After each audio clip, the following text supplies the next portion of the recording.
Hello and welcome. Today we're going to be discussing how we can improve TTC bus shelters in order to make them more comfortable, provide better protection against the weather, and be overall more accessible.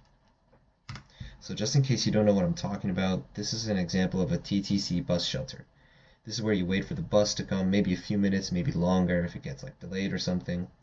But as you can see, it's very small, cramped, obviously if there were more people. And it's very exposed to elements with that very open part there at the front, and it doesn't look very accessible for everyone either. First off, a little bit about myself. I was born in Georgia, USA, with a Romanian background, and I'm currently studying at York University for engineering. Now, I've actually competed in an engineering competition on this specific topic before, so I had a good experience about seeing multiple different ideas be judged and all that stuff. And I have done multiple assessments and papers on the TTC in general, how we can improve it, since it's such a big aspect of life in Toronto. So the first part we're going to touch on is the size of the shelter. As you could see in this image and the previous one, they're very small. Here in this one, there's only one person waiting there, but imagine if there were multiple people and they were all on their way to work.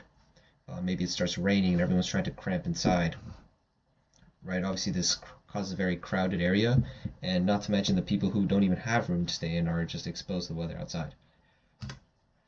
So in addition, studies have shown that overcrowded transit spaces can actually increase stress levels.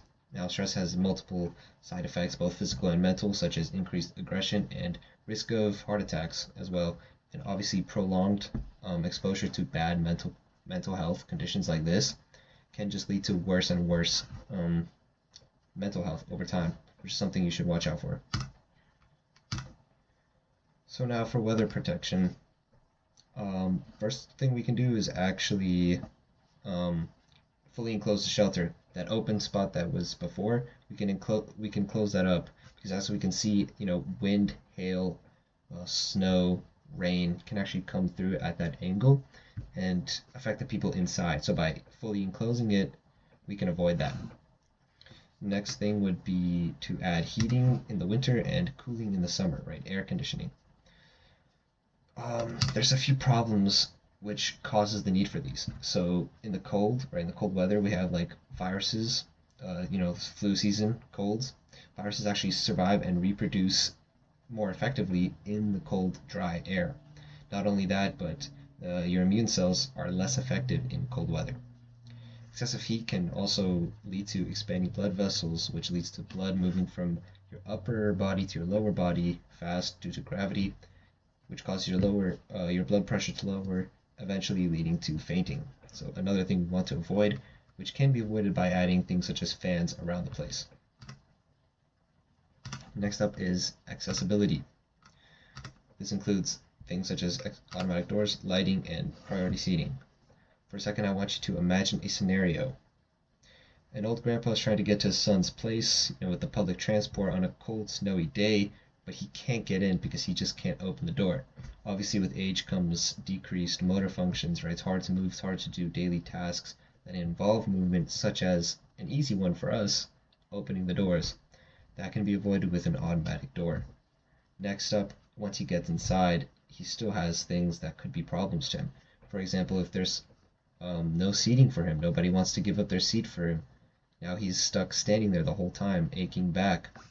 Or maybe there's no lighting in there, just he can't really see and he stumbles and falls with nobody around. These problems, although it is a dark, sad scenario, they can and actually do happen simply because things like this are not taken into account when discussing public spaces. One problem that could come up would be the cost, but an easy way to avoid this and work around it is actually to take into account that not every single modification needs to be implemented at every single bus shelter. The way we can do this is take data from certain places. Maybe this town here and this specific route has multiple commuters coming very often, so then we would need extra space. Maybe this one, we know there's multiple elderly commuters, and just taking in data like that will allow us to know what area needs what. And yeah, thank you for tuning in.